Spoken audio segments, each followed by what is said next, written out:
crois que c'est pas encore lancé.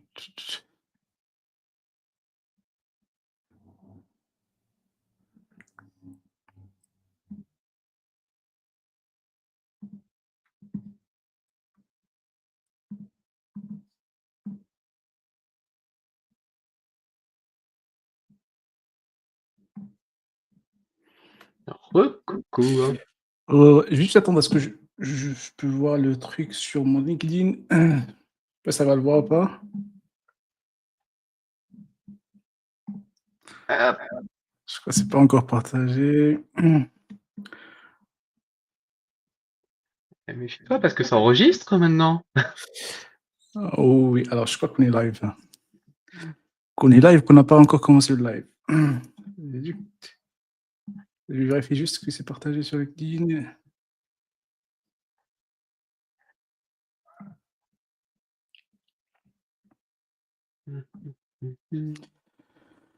OK, OK. Je crois qu'on peut commencer, là. Super, hein. Tic, tic, tic. Alors, bonjour et bienvenue dans le podcast numéro 1 dans tout ce qui est GenIT, tout ce qui est autour. C'est pas une blague.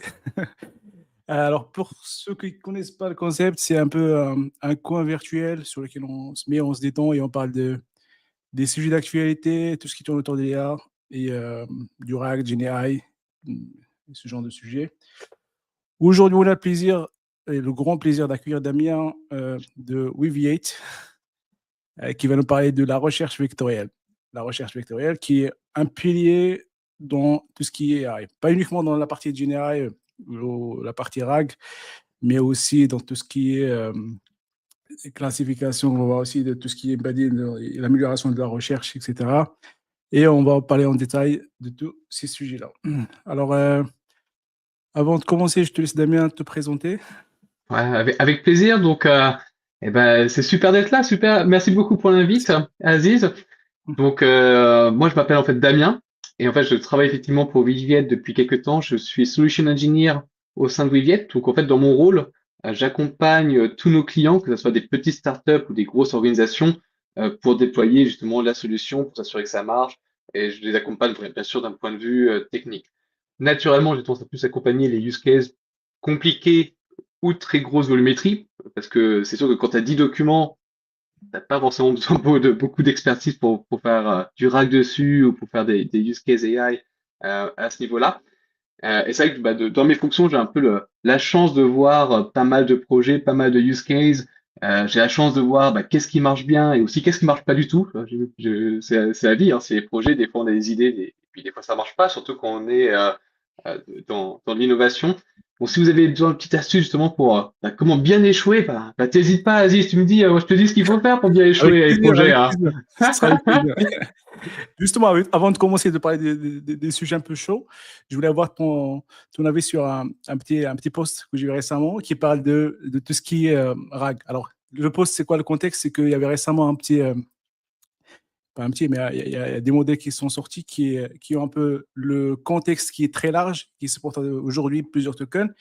Et puis, tu as des gens qui commentent et qui postent un peu pour dire, voilà, l'oracle, c'est mort, parce qu'aujourd'hui, on a des contextes, des modèles qui ont des contextes assez importants. Pour moi, ça n'a pas de sens, parce que même si tu as un modèle qui supporte un contexte qui est très large, tu es obligé de envoyer le contexte. Et envoyer le contexte, tu veux pas t'amuser chaque fois à prendre toute ta base de données et l'envoyer directement au RAG.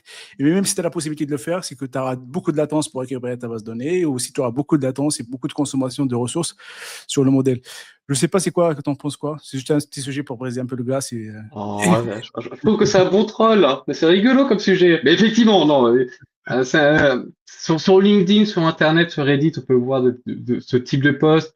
La plupart de ces types de posts, je pense, c'est plus voilà, pour se mettre dans l'ambiance. Je pense qu'il n'y a pas grand monde qui pense que ça tue les use cases de type RAG. Donc, tu sais, on va dire, pour juste un peu se visualiser, genre 10 millions de contacts, c'est quand même énorme, hein. C'est 10 millions de tokens. 10 millions de tokens, c'est quand même énorme. Ça représente à peu près 50 livres, quoi. 50 à 60 livres. Donc, pouvoir injecter ça dans un contexte, dans un modèle LLM, c'est techniquement très impressionnant. Après, c'est sûr que ça reste que 50 ou 60 livres, et la plupart des vraies bases de données sont quand même beaucoup plus volumineux, et ça a quand même créé deux problèmes, c'est que la plupart de ces modèles LLM, tu payes par token, grosso modo. Et 10 millions de tokens, bon, ça dépend de ton modèle. Mais sur du OpenAI O4, tu vas être à 1,5 euros la dizaine de millions de tokens, quoi. Donc, effectivement, tu vas arriver à des coûts assez élevés, des latences assez élevées si tu injectes tout à chaque fois. Et en plus, le résultat est, pour être honnête, souvent, on va dire un peu misleading et peut avoir pas mal d'hallucinations. Que c'est un des objectifs En de plus, RAG et pourquoi c'était développé, c'était de réduire les hallucinations. Et tu devines si tu envoies 50 livres en même temps en disant, bah, en fait, donne-moi la réponse qui est dans le paragraphe X, Y ou Z, il y a plus de chances que le modèle hallucine. Et justement, il y a pas mal de benchmarks qu'on peut regarder sur Internet où effectivement, plus on injecte de données dans le contexte, plus il y a de chances qu'il y ait des hallucinations. Donc, c'est une réflexion intéressante à avoir, oui, mais ça peut aujourd'hui, ça n'impacte pas vraiment la pertinence de ce type d'application, en tout cas. ouais, effectivement, ça pousse aussi à réfléchir, c'est quoi l'intérêt de la base de données ou l'intérêt de R dans l'Oracle, c'est de retrieval. C'est pas uniquement de passer un contexte, mais il y a beaucoup plus d'intérêt, on va en parler par la suite. Et tout ce qui est airbag sur les données, il y a déjà la possibilité ou l'accès ou la gestion des accès sur la base de données, c'est pas les mêmes accès, etc. Donc, l'Oracle, c'est pas uniquement rechercher ou donner plus de contexte à la base de données, c'est pas d'enrichir le contexte ou de l'actualiser, mais il y a beaucoup plus de ça. Et on va en parler par la suite. Mm. Bah, je crois qu'on peut rentrer dans le vif du sujet, Damien, c'est toi. Bien sûr. Tu peux nous parler un peu de OVH, pourquoi OVH c'est spécial, pourquoi c'est la première base de données en recherche vectorielle? Ouais, ouais, bien sûr. Alors, en fait, Wiget, c'est une base de données qui, en fait, est assez vieille pour une base de données type vectoriel. Donc, Wiget, le projet a commencé à émerger en 2015 et c'est vraiment en 2018 que la technologie, on va dire, a été publiée en première version. Le but de Wiget, c'est vraiment d'être ce qu'on appelle une base AI native. Donc, on fait pas juste de la recherche vectorielle. Le but, c'est d'avoir vraiment euh, une plateforme, un utilitaire qui va permettre de pouvoir développer des applications avec de l'AI de manière efficace et efficiente pour les développeurs. Donc, on va dire notre vision. C'est un peu comme quand le cloud, les mobiles sont sortis, il y a des grosses périodes de bases de données NoSQL, de bases de données cloud native. Aujourd'hui, la vision, c'est qu'il y a de plus en plus de use cases qui ont des besoins d'AI et on va dire, ça se concrétise et ça s'accélère aujourd'hui, qu'il y a de plus en plus d'applications vraiment orientées AI, hein. Quand tu vas sur Internet, t'as de la génération d'images, la génération de texte, du summary automatique de meeting, et ça va encore s'amplifier. Même pour le développement de code, maintenant, on fait enfin, des applications type Cursor, c'est super utile. Et Mhm. c'est sûr que c'est là pour rester. Et tous ces besoins d'applications AI, ils ont des nouveaux besoins techniques, et le but de Weaviate, c'est vraiment de fournir une sorte de framework, une sorte de plateforme justement pour développer ces types d'applications AI natifs. Et donc, au sein même, donc, quand on fait de l'AI, tout est vecteur. C'est c'est ça dans le monde AI. Hein, tu prends n'importe quoi, tu peux en faire un vecteur et c'est avec les vecteurs. C'est avec les vecteurs que ça va vraiment travailler. Donc, il y a Mhm. vraiment, au sein même de Weaviate, on va dire de la recherche vectorielle. Mais autour de la recherche vectorielle, tu as une tonne d'utilitaires. Donc, par exemple, il y a surtout de la recherche hybride, la notion d'agent qui va être intégrée directement au sein même de la base. On a une intégration out of the box et la plupart des modèles et également la plupart des fournisseurs des modèles. Donc, par exemple, dans Weaviate, il y a une intégration avec VLLM, avec OpenAI, avec Hugging Face, etc. Le but, c'est que finalement, les applications, enfin, les gens qui ont besoin de développer des applications type AI, que ce soit du RAG, de la chatbot, du semantic search, du deep search, ils puissent le faire de manière efficace, quoi. Oui. Top. Bah, merci pour la petite précision. Et la plus-value aussi de OVH, c'est qu'on a les deux modèles. On a le produit qui est SaaS et le produit qui est open source, qui est disponible pour les utilisateurs qui ne peuvent pas passer sur le cloud. Et ça, c'est très important parce que quand on compare avec les bases de données qui font le buzz, comme Pinecone, etc., on les trouve uniquement sur la partie SaaS. Mm. Je ne sais pas si tu peux répondre à la question ou non, mais comment vous positionnez en termes de concurrence sur le marché avec les autres bases de données? Alors, il y a un peu de tout, hein, on va dire, sur le marché vectoriel. Donc, c'est vrai que tu as, on va dire, tu as des bases de données qui sont seulement SaaS, de type Pinecone. Et c'est vrai que, pour être honnête, Pinecone aujourd'hui, c'est pas forcément ce qu'on voit le plus en vogue entre nous, hein. Ok. Euh, et C'est c'est vrai pas que enregistré, Pinecone, t'inquiète. ouais, bon, peut-être je suis naturellement biaisé. Voilà, je préfère être transparent. Mais c'est vrai que nous, on a un modèle open source, donc c'est-à-dire que tu peux le déployer on-premise n'importe où, sur tes propres machines, sur ton laptop, si tu as envie. On a un système fully managed, on a également du Bring Your Own Cloud. Et c'est vrai qu'on a pas mal on va dire, de fonctionnalités qui sont aujourd'hui vraiment propres à Weaviate, qui nous permettent de générer, enfin, de gérer des scales énormes. Nous, on peut faire de la recherche hybride sur des milliards de vecteurs sans problème, parce qu'on a implémenté des algorithmes de type Acorn, de type BlockMaxWand, etc., etc. Parce qu'on n'utilise pas juste enfin, dire un index HNSW, on a notre propre implémentation d'HNSW, puis on n'a pas de dépendance à Kafka, on n'a pas de dépendance à RocksDB. Aujourd'hui, à ma connaissance, Weaviate, c'est vraiment la seule technologie qui peut faire de la recherche hybride sur des milliards de vecteurs. Et c'est pour ça qu'il y a pas mal d'entreprises qui nous choisissent, tout simplement parce qu'il n'y a pas vraiment d'alternative technique, surtout si on n'est pas sur du fully managed. Et Surtout sur les quand on parle de Docker. recherche hybride, on parle de BM25 avec Ouais. vectoriel. D'accord. Et vous c'est parti comment tout ce qui est BM25? Vous utilisez quelle technologie ou quelle logique derrière? On utilise vraiment l'algorithme BM25, voilà. C'est vrai que dans le monde vectoriel, euh, il y a la recherche sémantique qui se fait via des modèles d'embedding. Mhm. Euh, ces recherches sémantiques, c'est quelque chose d'extrêmement fort qui a beaucoup d'avantages parce que c'est résilient aux typos, ça peut être multilingual, c'est-à-dire que tu parles en anglais, français ou en espagnol, tu vas trouver le même résultat. Ça peut être aussi multimodal, tu peux faire par recherche par image.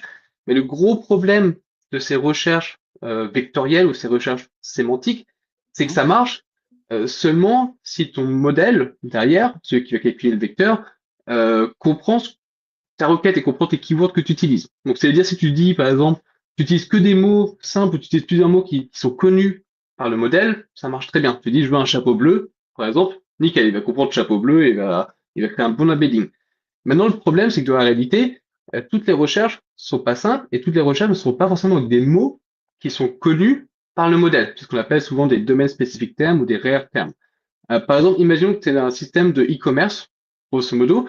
Peut-être que les gens ils vont faire une recherche, dans une barre de recherche tout en haut, et ils vont juste mettre le nom de la marque, grosso modo. Donc si c'est une marque connue, type Apple, nickel, parce que le modèle il connaît Apple. Donc il va réussir à te créer un bon embedding et tu vas retrouver des iPhones et tout ce que tu veux. Mais Mhm. imaginons que maintenant tu fais une recherche sur une marque qui est plus petite, moins connue, une marque locale en France ou un truc comme ça. Donc en fait, ce que l'utilisateur va faire ici, c'est vraiment une recherche un peu par exact match, vraiment par égalité, parce qu'il met le nom de la marque, grosso modo. Le Mhm. problème, c'est que ton modèle, lui, il va pas réussir à comprendre du tout qu'est-ce que tu as foutu. Parce qu'il va dire, what the fuck, il y a un keyword que je connais pas, tu vas avoir un vecteur de merde. Je vais pas te le cacher. Et le fait que tu as un vecteur de merde, ça veut dire que tu vas avoir un résultat tout pourri. Donc ça serait assez surprenant pour l'utilisateur qui met le nom d'une marque et tu n'as pas les produits de la marque qui apparaît. Et en fait, ce type de pattern, on l'observe partout. C'est-à-dire que par exemple, quand tu es dans le monde médical, dans le monde médical, tu as beaucoup d'abréviations, de mots techniques que les modèles ne se connaissent pas. Et si les médecins font des recherches avec ces mots-là, les modèles, ils vont rien trouver. Pareil dans le monde légal, pareil dans le monde de la finance. Bien dès qu'on va faire des recherches par des mots-clés que le modèle va pas être au courant, on va avoir des résultats très faibles. Et dans la vraie vie, il y a souvent un mix.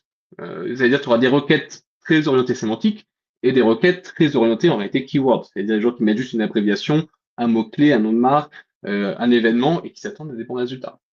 Donc c'est pour ça que les recherches hybrides, c'est-à-dire qui combinent à la fois des recherches sémantiques vectorielles et des recherches par keyword, donc un peu de la recherche traditionnelle comme on fait dans du Elasticsearch, quoi, comme on fait Mhm. dans du full text search. Aujourd'hui, ça fait énormément de sens. Et la plupart des use cases, même quand ils commencent par des recherches vectorielles, ça mène toujours pas une recherche hybride, parce que pour la simple raison, c'est qu'il y a certains types de requêtes avec juste du vectoriel qui fournissent vraiment des résultats assez faibles. Et pour faire de la recherche par keyword, le problème, c'est que c'est à l'opposé de la recherche vectorielle, historiquement. C'est pas le même système d'index, c'est pas les mêmes technologies, etc. Donc, tu as Ouais. des modèles, qu'on appelle ce que le fameux sparse embedding. Tu as des Mhm. modèles vectoriels qui essaient de répliquer la recherche par keyword en créant des énormes vecteurs avec plein de dimensions, mais qui sont à peu près vides. Et en fait, chaque petite combinaison représente un keyword, grosso modo, ce qu'on appelle le sparse embedding. Ce Mhm. type d'approche a des avantages. Ça permet de faire des recherches par keyword avec justement des vecteurs, donc ça n'a pas besoin de tout réimplémenter. Par contre, ça a pas mal de limitations. Et on va retrouver les mêmes limitations, c'est que pour avoir notre sparse vecteur, il faut un modèle. Et si ton modèle, tu lui passes des tokens, tu lui passes des mots qu'il ne connaît pas, tu vas te retrouver encore dans une situation où tu vas pas avoir tes résultats.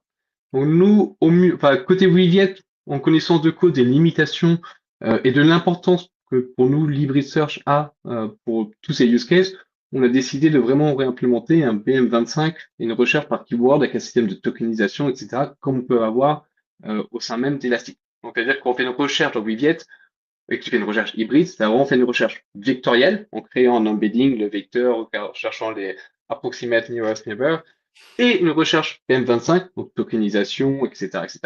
Et après, on a un système, enfin des fonctions de merging qui va essayer de trouver le résultat le plus approprié à ta requête, grosso modo. Et la recherche, il est séquentiel ou il est en parallèle quand on parle de BM?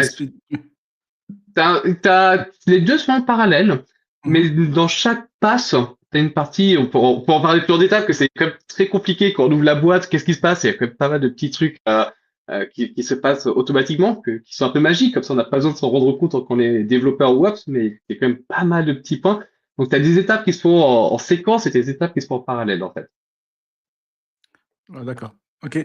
Et donc, si j'ai bien compris, c'est un peu pour mitiger de chercher par l'embedding, ce qui n'est pas cherchable par l'embedding. C'est un peu ça C'est un peu ça, c'est un peu pour avoir le meilleur des deux mondes. C'est-à-dire qu'on sait qu'il y a des requêtes qui vont avoir des meilleurs résultats en faisant du keyword search, et on sait qu'il y a des requêtes qui vont avoir des meilleurs résultats en faisant du semantic search, grosso modo. Donc le but, c'est d'avoir le meilleur des deux mondes, la search. Ouais.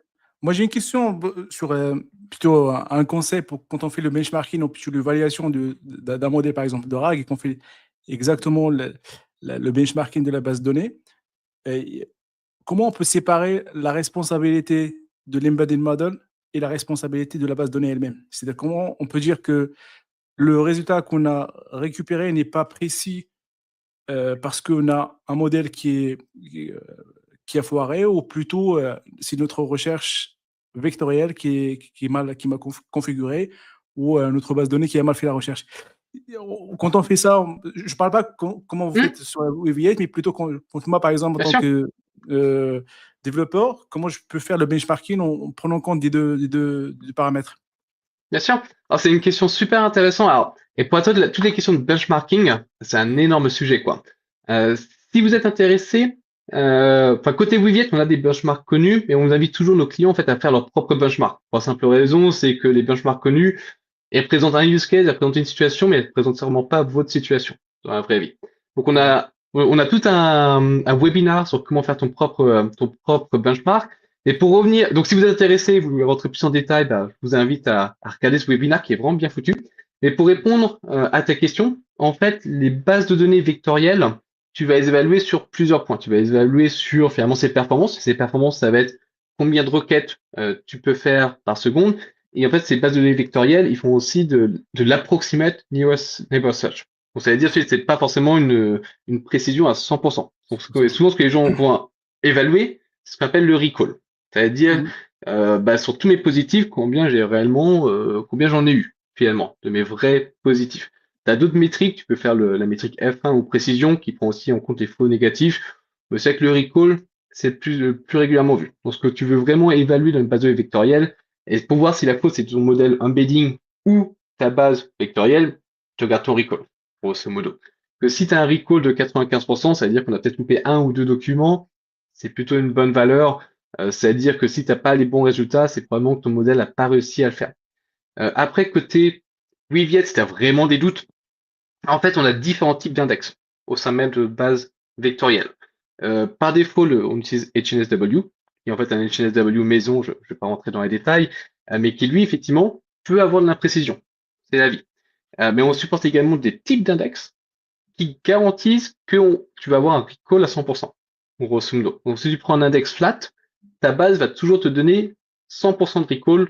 Ça va faire un peu de force derrière. Donc, ça va être super lent, ça va pas scaler. Enfin, si tu as 10 000 vecteurs, ça va, hein. Mais si tu as 10 millions, ça va être super lent, quoi. Par contre, tu es sûr d'avoir tous les documents. Donc là, tu auras un recall à 100%. Tu pourras évaluer si ta réponse te convient ou pas, grosso modo. Mais là, tu auras tous les documents et ce sera que la faute. Tu ne pourras pas accuser ta base vectorielle, ce sera forcément ton modèle qui sera en faute, quoi. Oh, d'accord, c'est intéressant.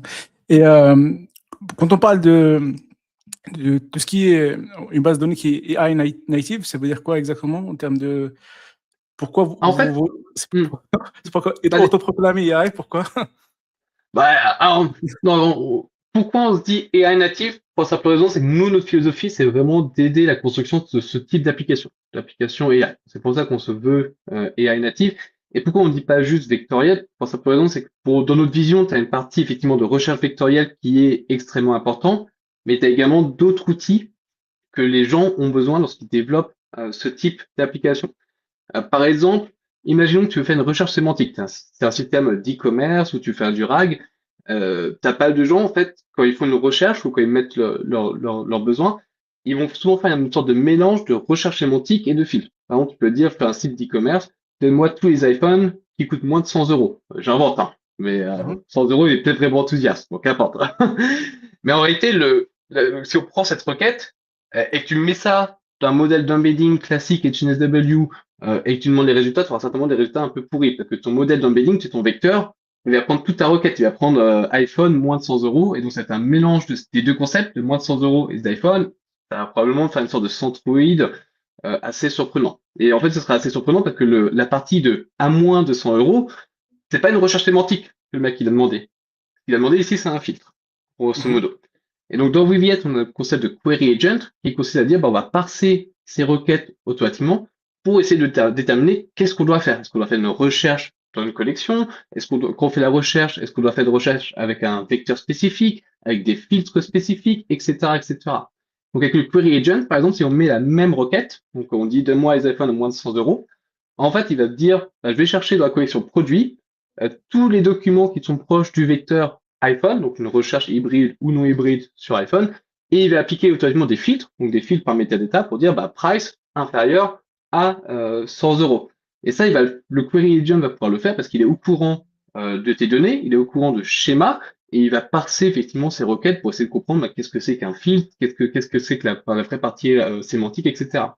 Un autre exemple de requête assez classique, c'est que tu dises, donne-moi combien il y a d'iPhone dans la catégorie X ou Y, ou donne-moi combien j'ai payé l'année dernière en nourriture ou je sais pas quoi. Tu fais une recherche sémantique classique de base. Le problème, c'est que tu vas peut-être injecter que 5 documents dans ton contexte LLM et va te dire, tu n'as payé que 5. Alors qu'en réalité, tu n'as pas payé que 5, c'est juste que tu n'as que 5 entrées qui vont être injectées dans le contexte.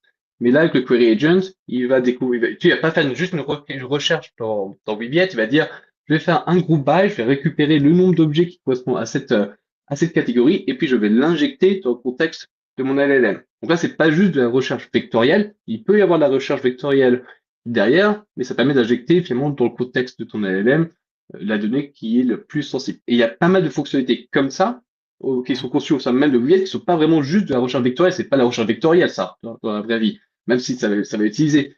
Mais le but, c'est que c'est des fonctionnalités que les utilisateurs qui développent ce type d'application ont besoin. Et il y en a une panoplie comme ça.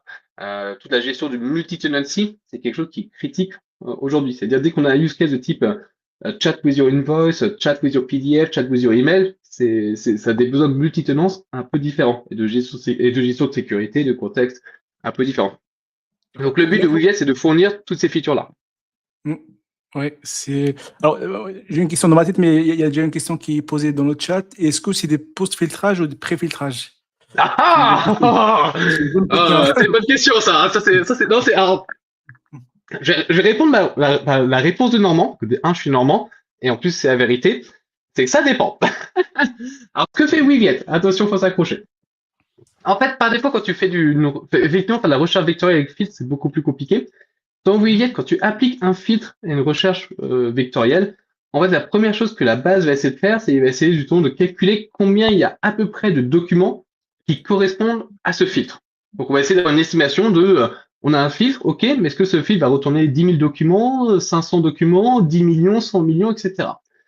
Ensuite, une fois qu'on a une estimation du nombre de documents que ce filtre va récupérer, si c'est un petit nombre de documents, donc par défaut de test, c'est 100 000. Si c'est un petit nombre de documents, on va faire du pré-filtrage. C'est-à-dire, on va récupérer ces 100 000 et on va faire du brute force sur les 100 000 vecteurs, grosso modo. Si par contre, c'est un énorme nombre de documents, donc si vraiment ta requête, elle filtre pas grand-chose, on va faire du post-filtrage. Donc on essaie d'être un peu intelligent pour savoir si on doit faire du pré-filtrage ou du post-filtrage. Et de la même manière, dans Weaviate, en réalité, on supporte deux algorithmes pour faire du filtrage post-filtrage. Parce que par défaut, HNSW, c'est un peu pourri pour faire de la recherche filtrée, je te cache pas. Le Mhm. gros problème, c'est ce qu'on appelle les recherches avec la corrélation négative.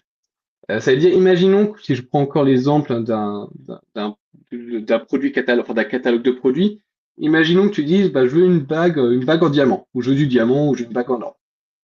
Très bien, tu vas arriver quelque part dans le graphe. Genre, quelque part, qu'importe, on s'en fout. Maintenant, tu prends la même requête, tu dis, donne-moi les bagues en or, mais qui coûtent moins de 10 dollars, ou moins de 50 dollars.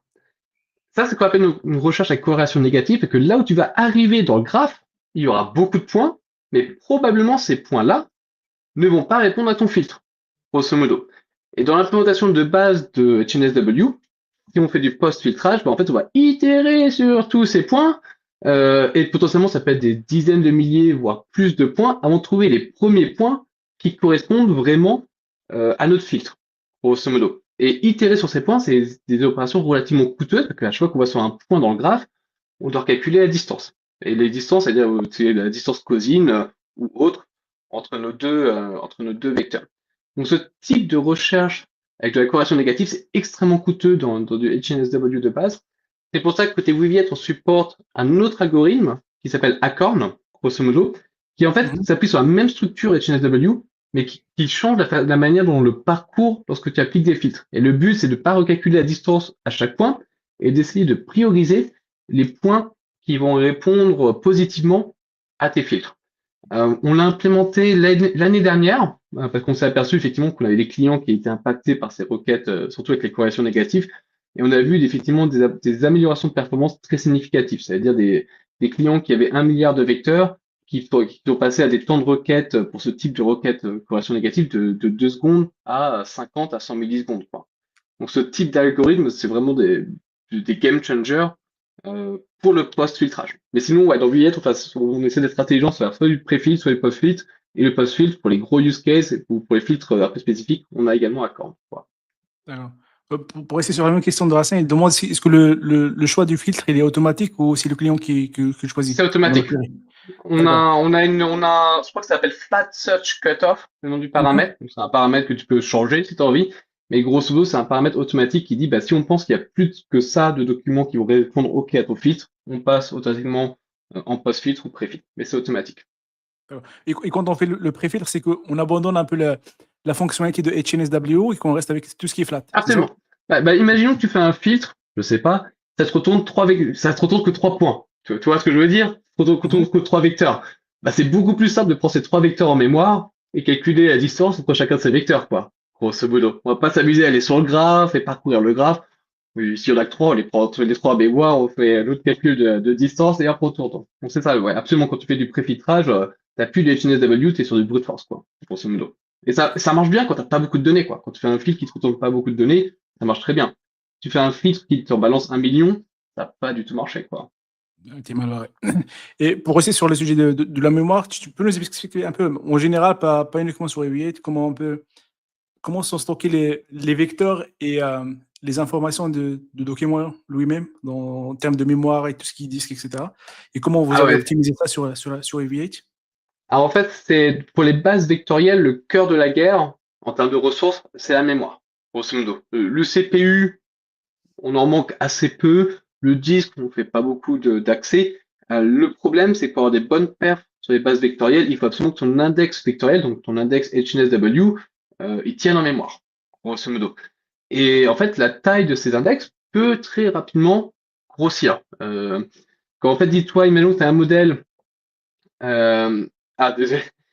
Il Euh, voulait pas, il voulait pas vous donner raison. je regarderai après le message, ouais.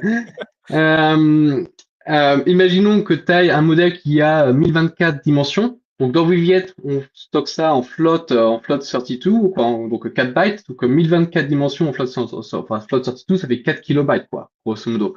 Tu rajoutes avec le poids des connexions, l'overhead de HNSW, parce que HNSW c'est en plusieurs niveaux. J'ai pas les dates, j'ai pas toutes les chiffres en tête, mais de tête, dans mes derniers calculs, si tu avais 500 millions de vecteurs, il fallait 4 Tera de mémoire, grosso modo, juste pour stocker ton index, sans parler de replication factor et tout le bordel. Donc finalement, tu peux très rapidement arriver à des besoins de mémoire assez énormes.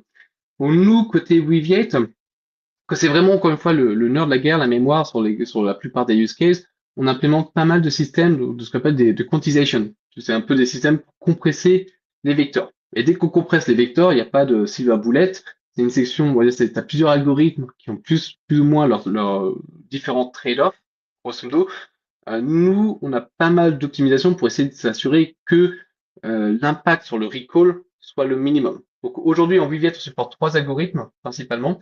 On supporte binary quantization, qui consiste à dire, bah, au lieu d'avoir un float sorti tout, donc au lieu d'avoir 32 bits, on va stocker tous les vecteurs, toutes les dimensions ont seulement un bit. Donc là, on divise la mémoire par 32 fois, grosso modo. Ça marche très bien pour des petits use cases. Ah super, merci.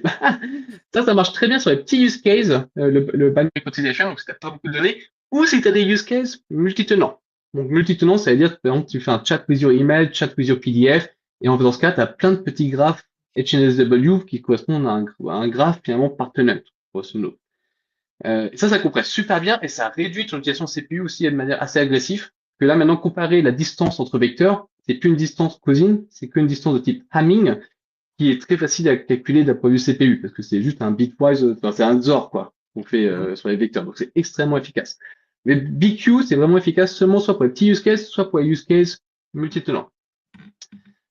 Pour les use cases plus single tenant, donc c'est-à-dire les use cases où tu as un gros graphe, un gros jeu de données, puis tu as envie de chercher tout ton jeu de données à chaque fois, souvent les gens vont partir soit sur du product quantization, qui consiste à faire une sorte de PCA, donc une sorte de finalement de calcul de fusion de dimensions et avec un système de centroïdes pour essayer de trouver quels sont les points les plus appropriés. Si tu cliques dessus, ouais, on a un joli graphe, je pourrais te l'envoyer.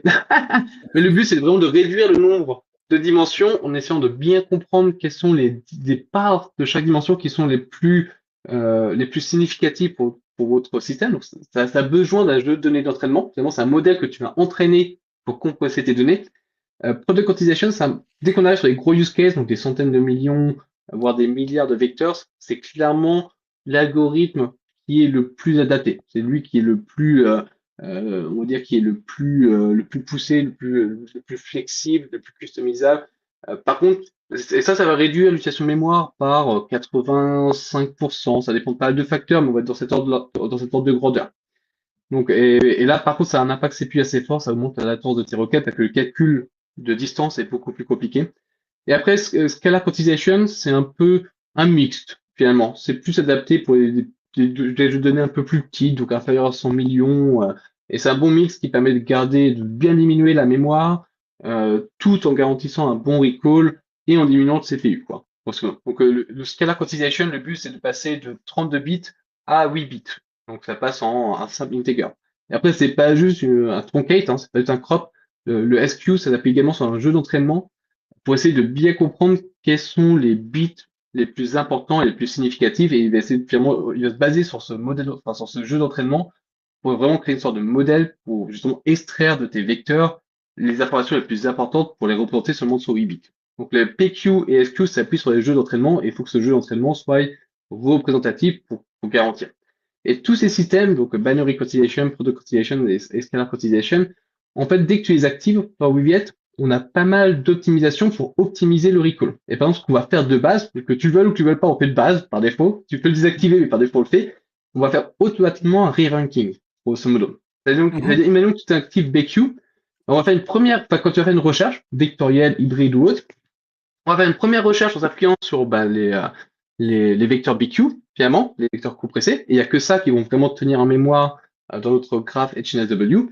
Mais une fois qu'on a trouvé nos points, on va surfetcher, on va overfetcher plus de résultats, on va récupérer les vecteurs originaux de tous ces points-là, de tous nos candidats, et on va faire finalement une deuxième évaluation avec les vrais vecteurs pour essayer de calculer, de trouver les points les plus efficaces. Et donc ça, on fait ça avec PQ, SQ, on fait du overfetching et du re-ranking.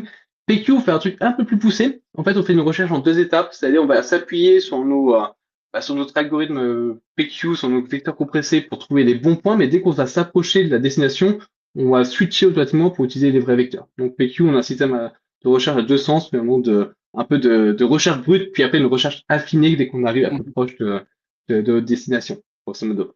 Et là, tu as parlé des ranking et des overfitting, c'est quoi la différence entre les deux?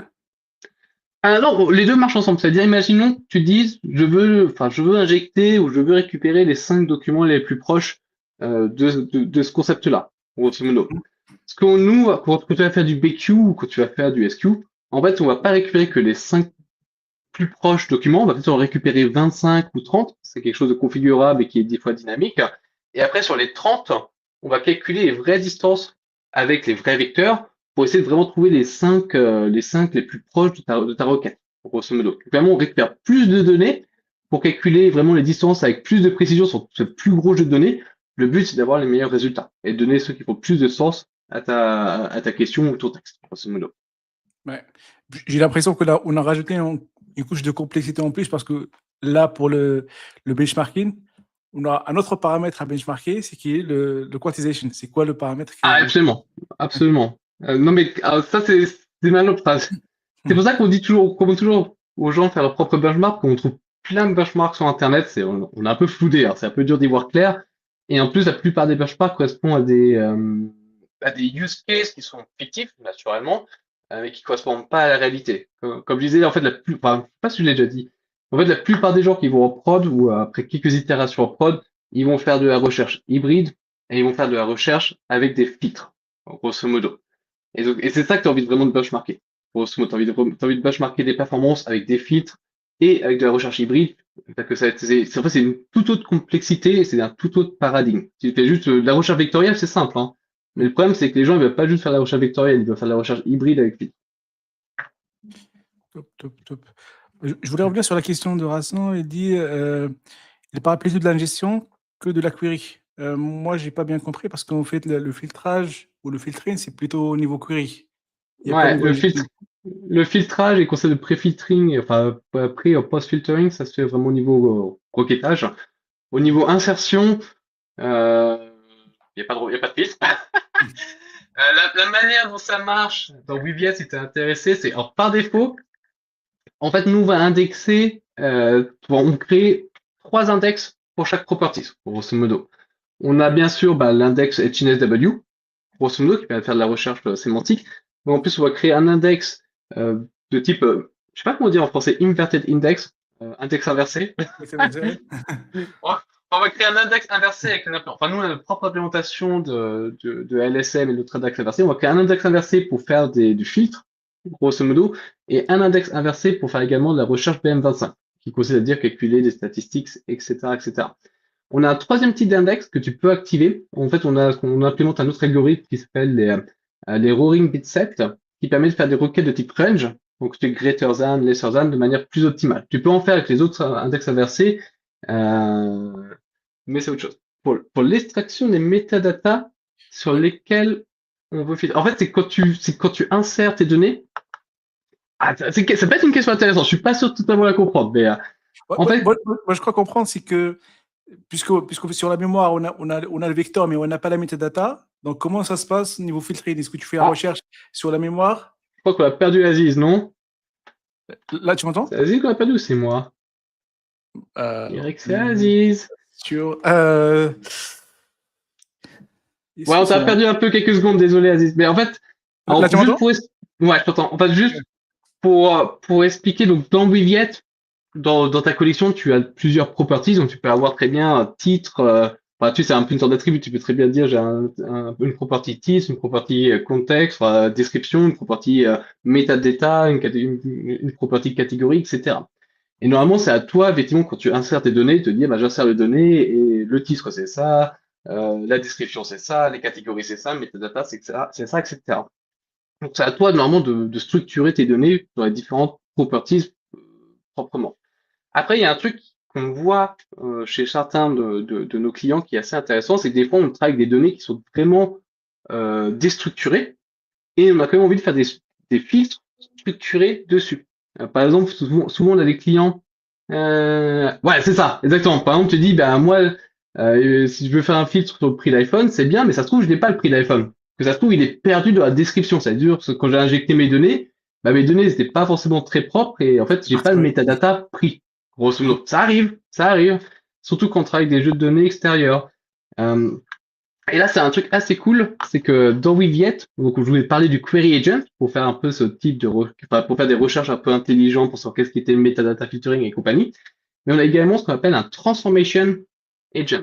Et le but du transformation agent, justement, c'est de parser tes données pour essayer d'extraire de nouvelles métadonnées ou de nouvelles données. Donc c'est un peu si tu faisais une sorte de job AI qui va automatiquement peupler des champs de type metadata ou autre. Et bon, tu peux très bien dire, bah, j'ai juste un champ de description, et dans le champ de description, en fait, j'ai la marque, j'ai le prix, j'ai la provenance, mais c'est en bordel, grosso modo. Bah, tu peux Mais très dans ce bien dire, cas-là, Hein. avant que tu passes, mais dans ce cas-là, quand on se base sur l'agent pour faire l'extraction et le parsing du message, c'est qu'on va se baser sur un aller-retour avec le modèle. Donc, on se base, on est en quelque sorte une latence qui va se rajouter à l'ingestion. En fait, ça se fait de manière asynchrone. C'est-à-dire, tu pousses la donnée dans Weaviate et en fait, l'agent, il tourne automatique dans Weaviate et il va créer la propriété de manière asynchrone, grosso Asynchrone, ok. modo. Ouais. Et D'accord. donc, le but, c'est il va peupler, tu peux lui demander de soit de peupler un champ ou de créer un nouveau champ avec le prix, la marque et tout. Et après, c'est à toi, bien sûr, de bien configurer cet agent pour qu'il le fasse de manière propre, grosso modo. D'accord. Donc, en quelque sorte, c'est une ingestion et puis un update par la suite. C'est C'est un ça. peu ça. Après, c'est vraiment un job qui tourne en continu dans la base. Donc, c'est plus quelque chose que tu dois configurer, que tu dois lancer, mais après, une fois que tu l'as lancé, ça tourne. Grosso modo, quel que soit, grosso modo. D'accord. Et c'est surtout utilisé, par exemple, quand bah, t'as les jeux de données un peu bruts, et tu dis, bah, moi, j'aimerais bien les catégoriser. Grosso modo, t'as des gens qui préfèrent les catégoriser pour les filtrer en disant, bah, j'aimerais bien qu'ils me disent les labels, les catégories, le nom du journal, la date de publication, et tu peux configurer ce Transformation Agent pour qu'il essaie d'extraire ces données-là de ton texte pour mettre ça en metadata. L'avantage de les avoir en metadata, c'est que tu peux bien sûr les mettre en visibilité, mais tu peux aussi filtrer dessus ou faire d'autres opérations dessus après. Des opérations d'agrégation, par exemple, grosso modo. Ouais. Bah, j'ai récemment travaillé sur un petit plugin Logstash, je ne sais pas si je connais, c'est pour tout ce qui est la gestion des logs. Ouais, je connais Et, bien ça. ouais, j'avais fait un petit Ruby qui va faire appel à un modèle LLM. Moi, j'ai fait OpenAI pour simplifier un peu le truc, juste pour démo. Et ce qui va se passer, c'est que ça va envoyer un message, ça va demander de faire le parsing du message en se basant sur une norme de log. Et en ce cas-là, ça va attendre. Mais pour moi, c'était un peu dans une logique qui est séquentielle, c'est-à-dire que ça va attendre la réponse de l'élève avant d'ingérer. Dans ce cas-là, ça rajoute la latence et c'est pas très, on va dire, très logs friendly, très big data friendly. Dans ce cas-là, donc. Ouais. Mais dans nous, c'est l'approche, c'est fait de manière asynchrone. Donc, c'est vraiment un système de job que tu lances et qui va tourner en fait en asynchrone au sein même de Weaviate, grosso modo. C'est un peu différent, voilà. Yep. Mais effectivement, si on se mettait en mode synchrone, ça poserait pas mal de problèmes potentiellement bah, sur la gestion, simplement. Tu avais évoqué un sujet très important qui est le taux de réplication. Quand on parle de réplication dans le sens de tout ce qui est recherche vectorielle, est-ce qu'on parle aussi de la réplication des vecteurs dans la RAM ou c'est uniquement une réplication dans le disque? Non, alors là, la réplication sera plus pour les questions de haute disponibilité. C'est-à-dire avoir deux réplicas, enfin, t'as donné sur deux endroits ou trois endroits, sur trois machines différentes. Ça permet d'avoir de la haute disponibilité, c'est-à-dire que tu peux très bien faire une mise à jour sans interruption de service. Ça permet aussi, par exemple, en cas de panne, bah, que ça soit totalement transparent pour les applications. Donc, le système de replication factor, c'est plus vraiment pour les questions de haute disponibilité.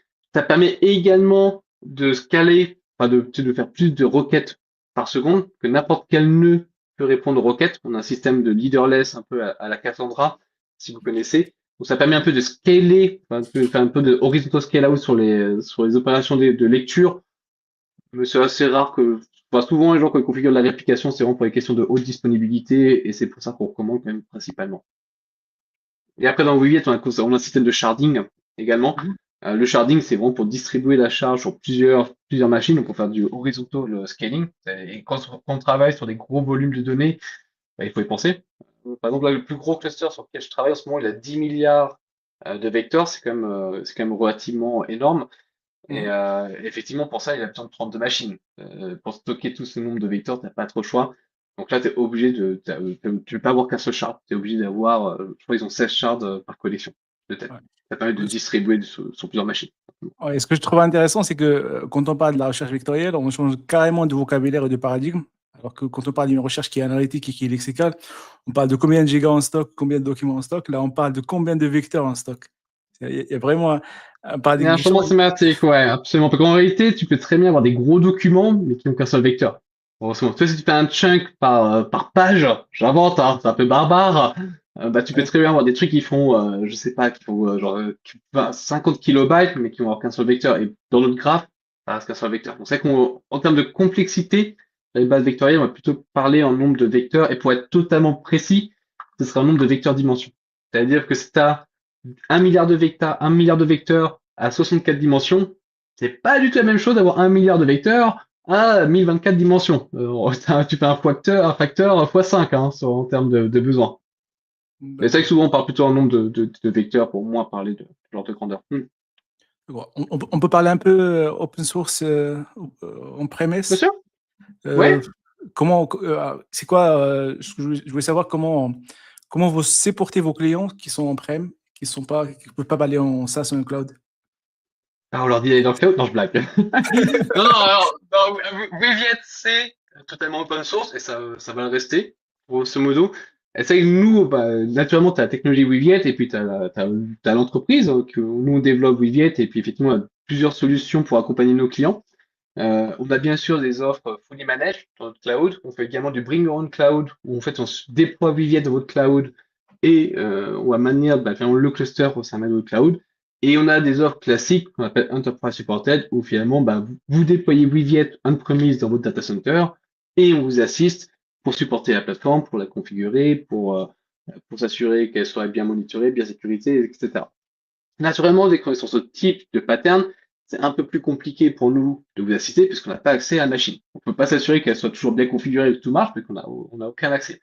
Donc nous, on va dire, côté Weviate, on a un système d'accompagnement assez mature pour ce type de client-là. C'est-à-dire que dès qu'on a ce type de contrat, dès qu'on signe un contrat de support avec un de nos clients, on inclut automatiquement des formations, grosso modo, parce il faut qu'il y ait des personnes qui soient formées à Weviate et qui savent non seulement comment l'utiliser, mais également comment l'opérer. On inclut également toujours des workshops, grosso modo, des workshops soit pour faire toute la partie revue technique ensemble, donc la conception ensemble, et également pour faire une productions preview, donc c'est-à-dire juste avant de partir en prod ou une fois qu'on est en prod, on se prend une demi-journée, une journée, puis on regarde tout le cluster, s'il est bien sizé, bien configuré, puis après on regarde également vos applications, grosso modo, c'est-à-dire on fait une revue de code source pour vous assurer que vous utilisez la bonne API, que vous avez bien configuré, parce qu'il y a pas de paramètres qui sont au niveau application même. Le but, c'est vraiment de s'assurer que vous soyez dans les meilleures conditions, quoi. Que si votre cluster est bien configuré, si vos applications sont bien développées, vous allez avoir une bonne expérience et vous allez probablement ouvrir moins de tickets au support. Donc c'est vraiment du win-win-win, quoi. Grosso modo, C'est vous impossible avez ça. une meilleure expérience, ça marche mieux, et nous, de notre côté, finalement, on adresse tous les problèmes le plus tôt possible dans la pipeline et ça nous évite des gros problèmes par la suite, grosso modo. Ouais, est-ce que tout ce qui est sur ça, est sur est on-prem? Alors, C'est-à-dire, il y a quelques features qui sont seulement dans notre Weviate Cloud. hmm, Euh, en fait, la base Weviate, c'est la même. Donc, dans Cloud, c'est la même que on-premise. Il y a pas de modèle Weviate Cloud ou Weviate Enterprise. Non, c'est la même base open source qui est développée partout. Et c'est que hmm, dans Cloud, il y a pas mal d'utilitaires, d'outils qui sont pas disponibles dans la version on-prem, grosso modo. Par exemple, on a un control plane, pour une UI pour voir tes données, pour voir qu'est-ce qui se passe. Une UI aussi pour injecter de la donnée, comme ça tu peux envoyer des CSV et puis ça va automatiquement l'injecter dans Weviate. Donc tous ces utilitaires sont seulement présents dans le cloud, dans Weviate Cloud. Mais la base même et toutes les fonctionnalités, ce sont les mêmes entre le cloud et la version open source, quoi. d'accord. J'ai une question sur LinkedIn qui me dit comment gérer un glossaire de termes techniques et abréviations dans un système de RAC. Hybride, hybride. Vraiment, dès qu'on va arriver sur des domaines, enfin sur du wording spécifique, donc ça veut dire des abréviations techniques, des mots qui sont pas connus par le modèle, ou même des mots des fois qui ont une signification différente. Alors moi, en ce moment, je sais pas pourquoi, mais je travaille beaucoup avec des boîtes pharmaceutiques. Les boîtes pharmaceutiques, ils ont leur propre vocabulaire. Donc souvent, ils ont une équipe dédiée à définir le vocabulaire. Donc il y a un mec payé juste pour dire ça, on appelle ça on appelle ça un chat. Donc tu Mhm. devines naturellement, là, tes modèles, ils sont totalement perdus. Parce que là, on est sur du wording spécifique même à la boîte et qui est connu que par cette boîte-là. Donc, pour ce type justement de use case, la réponse c'est vraiment de faire une recherche hybride, parce que si finalement on utilise ces abréviations, ces mots techniques, ces rares termes, la recherche la recherche vectorielle, ça va te donner des scores de merde, grosso modo. Tu sais, en termes de distance, de certainty, ça va être pourri, grosso modo. Par contre, le keyword match, le BM25, lui, il va dire l'opposé. Il va dire, ah, t'as fait une recherche par abréviation. C'est un terme qui est super rare, qui est présent que dans 5 documents sur 1 milliard. Donc, en termes de priorité, c'est super, super élevé. Et ça va arriver en premier. Donc, c'est vrai que dès qu'on va arriver sur du gloss, enfin, sur du vocabulaire technique, spécifique au domaine, ou juste des mots qui sont pas connus par ton modèle, c'est là où vraiment les modèles de type hybride vraiment shine, quoi. Fait que là, il n'y a pas de modèle, c'est une recherche keyword classique, quoi. Top, top. Tu m'entends toujours? Ouais, ouais, je te sens, vas-y. Ça bloque un peu. On a une question sur le sharding. Physiquement, comment ça se passe? Comment ça s'est réparti sur Lino? C'est quoi le modèle derrière? Alors, le sharding, c'est assez classique. On va dire, nous, on a deux types de connexions qui sont quand même très différentes. On a une connexion qu'on appelle multitenant et des connexions single tenant. Par défaut, les collections sont single tenant quand ils pensent, ouais. Single tenant, ça veut dire, t'as une collection et dès que tu fais une recherche, tu fais la recherche sur toute la collection. Collection multitenante, c'est vraiment quand tu as de la séparation physique entre données. Et par exemple, tu dis, bah, je fais un chat with your invoice ou chat with your email. T'as finalement, pour chaque tenant, tu n'as que ces emails. Dans le cas des collections multi-tenant, en fait, on crée un shard par tenant. C'est notre approche de base. Et comme ça, chaque tenant est totalement isolé et peut être associé à un nouveau nœud. Et dès que tu as un nouveau tenant, parce que le tenant, c'est quelque chose qui est créé donc automatiquement, dès que tu as un nouvel utilisateur, ça crée un nouveau tenant, on va essayer de positionner ce shard, ce nouveau shard, sur le nœud du cluster qui a le moins de volumétrie, grosso modo. C'est-à-dire que si tu as 5 nœuds, tu fais un replication factor 2 ou 3, on va essayer de trouver les 2 nœuds ou les 3 nœuds qui ont le moins d'activité et associer ce nouveau shard sur ces nœuds-là. Sur les collections singleton, donc plus classique, c'est lorsque tu crées ta collection, tu vas devoir définir la configuration de sharding.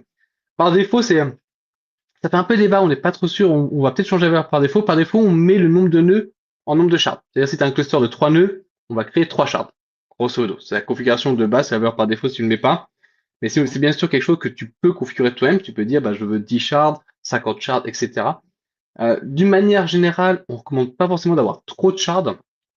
Pour la simple raison, c'est que l'algorithme HNSW, quand on fait de la recherche sur plusieurs graphes en parallèle, ça tend à être plus coûteux que faire la recherche sur un seul gros graphe. Néanmoins, avoir un seul gros graphe, un seul chart, c'est un peu dur à gérer. Souvent, on te conseille de ne pas avoir plus de 100 millions de vecteurs par shard. C'est un peu la bonne pratique que nous, on se donne. C'est si tu t'attends à avoir, je sais pas, et tu te dis que tu vas peut-être scaler jusqu'à 2 milliards de vecteurs dans le futur, bah, tu crées au moins 20 shards. Grosso modo, si tu dis, je vais en créer au moins 2 shards, etc., etc. Après, les shards vont être alloués à un nœud, pareil, celui avec le moins d'activité par défaut, hein. Et un shard, bah, c'est un shard indépendant, quoi. C'est-à-dire, il a ses propres données et compagnie. Et par défaut, quand tu insères de la donnée dans ces deux collections shardées, on a un système de hashing. Donc, on fait un murmure 2 sur la clé primaire pour trouver le shard associé, grosso modo. D'accord. Je vois qu'on s'approche de la fin. Il faut qu'on aborde une question très importante qui est le pricing. Comment ça se passe? C'est quoi la base du Bah, pricing? Et bah, ouais. en même temps, c'est quoi la différence entre tout ce qui est serverless et un pricing qui est sur un cloud normal? Alors, je suis pas commercial, alors, donc je suis clairement pas la meilleure personne pour ça, mais je peux vous donner mes connaissances aujourd'hui. Donc, Weaviate, c'est open source, hein. Donc, la partie open source, je sais plus exactement quelle licence on a, mais je crois qu'on est en BSD, donc dessus, il y a aucun souci. Après, dans la partie cloud, on a en fait deux offres cloud possibles. On a du serverless. Donc, le serverless, c'est des clusters multitenants derrière, c'est-à-dire vous êtes sur des machines physiques où il y a potentiellement d'autres utilisateurs.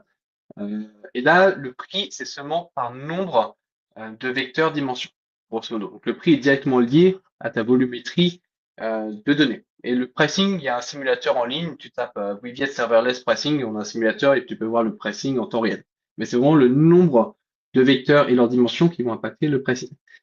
Dans le cloud, on a un deuxième type de cluster qui ne sont pas visibles, c'est-à-dire ça, il faut nous contacter pour les avoir. C'est les clusters de type enterprise. Les clusters de type enterprise, c'est des clusters dédiés. Donc là, ça veut dire tu n'es pas sur une infrastructure hardware multitenant, tu as vraiment ton propre hardware, ton propre cluster et tu n'as personne d'autre à côté. Ces clusters-là, Le coût, c'est totalement du pay as you consume. Grosso modo, c'est-à-dire plus tu consommes d'infrastructures, donc de mémoire, de CPU, etc., et plus le coût va augmenter. Donc là, c'est vraiment du pay as you consume, et nous, derrière, on va s'assurer du auto-scaling, s'assurer que tu as toujours les ressources que tu aies bien. Ce type de cluster, ça permet de gérer des beaucoup plus gros volumes, que ça, dès que tu es arrivé sur les volumétries de 100 millions, 100 millions, 200 millions, 1 milliard de vecteurs, ça sert à rien de faire de l'infra partagé. Il faut tes propres machines. À ce scale, ça fait pas sens. Et ça permet également de gérer des pratiques de sécurité un peu plus poussées. C'est-à-dire, bon, par exemple, dans nos clusters enterprise, ils supportent du private link, du private service connect, des connectivités privées, de l'encryption de disques avec du bring your own key, etc. Et dans ce cas-là, Donc ça, c'est, vas-y. on paye que l'ingestion ou on paye également la recherche, le requêtage? Tu payes vraiment l'utilisation ressource. Pour ça, tu payes par 3 composants, ou 4 composants, tu payes par le nombre de données, enfin, le nombre de données que tu as sur disque, le nombre Mhm. de CPU que tu consommes en moyenne. Donc, si tu veux très bien avoir pas beaucoup de données, mais faire 5000 requêtes par seconde. Tu vois ce que je veux dire? Donc là, tu en donnes pas mal de CPU. Tu payes également par la mémoire. Et la mémoire utilisée, c'est surtout la taille de tes graphes HNSW et l'utilisation, enfin, combien de gigabytes tu as dans S3, S3, GCS ou équivalent. Que c'est qu'on n'a pas parlé, mais Wiget supporte en fait offloader des données dans S3 et dans GCS. C'est surtout très D'accord. utile quand tu as des use cases multi-tenants. Quand tu as des tenants qui sont pas connectés depuis un mois, tu vas pas les garder en mémoire, tu vas les balancer dans S3 ou sur disque et s'ils se reconnectent, bon, ça prendra 1 seconde pour charger leurs données, mais c'est pas la fin du monde, quoi. Grosso modo. Ouais, c'est un peu semblable à ce qu'offre aujourd'hui OpenSearch, AWS et Elasticsearch, dans leur truc là qui s'appelle OCE, qui sont des unités de calcul. Mais pour moi, parce que d'après ma compréhension, c'est juste on a pris les nœuds de requêtage ou d'ingestion et les a réduits à la petite unité et on te facture sur la petite unité qui a son propre CPU et sa propre RAM. C'est un peu le même Alors, paradigme. je connais pas trop OCE, donc je pourrais pas te donner l'équivalent de paradigme. Là, c'est vraiment, tu payes pas. Enfin, nous, qu'on va faire derrière, c'est qu'on va provisionner du hardware pour toi. Ça peut changer, c'est dynamique. Mais imaginons que tu payes par CPU, mémoire et compagnie. La mémoire, ça tend à être très stable que ça taille ton index. Grosso modo. Donc, la mémoire, si ton index fait 100 gigas, bah, tu vas payer 100 gigas de mémoire en continu, grosso modo. Et le CPU, ça dépend de ton activité. Imaginons que la journée, tu fais 2000 requêtes par seconde. Peut-être que pour répondre à ces 2000 requêtes par seconde, tu vas consommer 60 CPU. Je sais pas, j'en sais absolument rien. Ça peut être plus, ça peut être Ouais, moins. Mais même que tu consommes 60 CPU, bah, cette heure-là, tu vas payer 60 CPU. Mais imaginons pendant la nuit, parce que tu es une application que t'es pas mondiale, t'es que en France, par exemple, la nuit, tu n'as quasiment rien. Si tu passes mhm. de 2000 requêtes par seconde à 0 ou 1. Alors, ces cas-là, tu paieras, tu auras peut-être besoin d'un CPU ou d'un demi-CPU, bah, tu paieras un demi-CPU ou un CPU pour toute la nuit, quoi. Grosso modo. Donc ça, c'est vraiment du pay as you consume. Après, on a un modèle de bring your own cloud. Donc là, alors ça, presque, je ne pourrais pas vous le dire, parce que là, c'est un système de licence, mais je sais pas exactement comment ça se fait.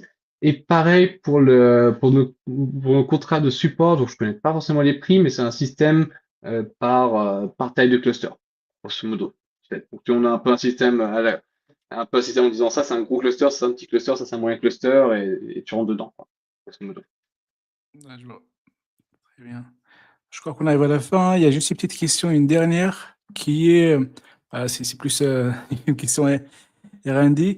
Bah, récemment, j'ai vu que OpenSearch, ils ont commencé à supporter avec NVIDIA l'accélération de GPU pour le calcul de la recherche vectorielle. Vous avez des projets dans ce sens ou Alors, pour l'instant, non, c'est pas la peine? c'est pas vraiment la priorité pour nous. Alors, si tu veux savoir, c'est un truc assez rigolo. Tu peux regarder le code source de Weaviate. En fait, la partie de calcul de distance vectorielle, elle est écrite en assembleur, dans Weaviate, hein. Ok. Ouais, on s'est amusé, hein. Et en plus, on a écrit en assembleur pour chaque type de CPU possible. Donc, t'as l'implémentation ARM, l'implémentation x86 et tout le bordel, hein. Donc, aujourd'hui, cette partie-là, elle est faite en assembleur. Elle nous apporte pas mal de performance. Donc, on n'a pas trop de problématiques de latence élevée dans la recherche ou de coût CPU trop élevé lors de la recherche vectorielle. Surtout que dès qu'on arrive sur des use cases compliqués, comme je te dis, les gros use cases, on va arriver avec de la quantisation. Et le PQ, c'est pas quelque chose qui se paralysent bien. Le PQ, c'est un système de centroïde, grosso modo. Donc, c'est quelque chose qui est coûteux de base, qui est pas optimisable avec des GPU. Et le problème qu'on a, c'est que les machines avec du GPU, c'est extrêmement cher. Grosso modo. Tu vas dans le cloud, tu regardes le prix des GPU, c'est beaucoup moins cher qu'avant, mais ça reste beaucoup plus cher qu'une simple instance EC2.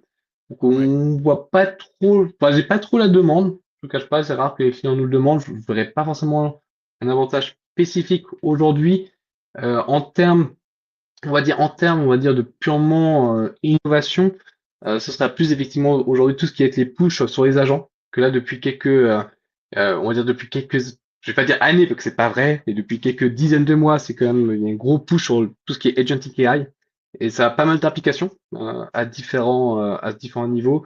En ce moment, tu as beaucoup de conversations sur le protocole MCP également.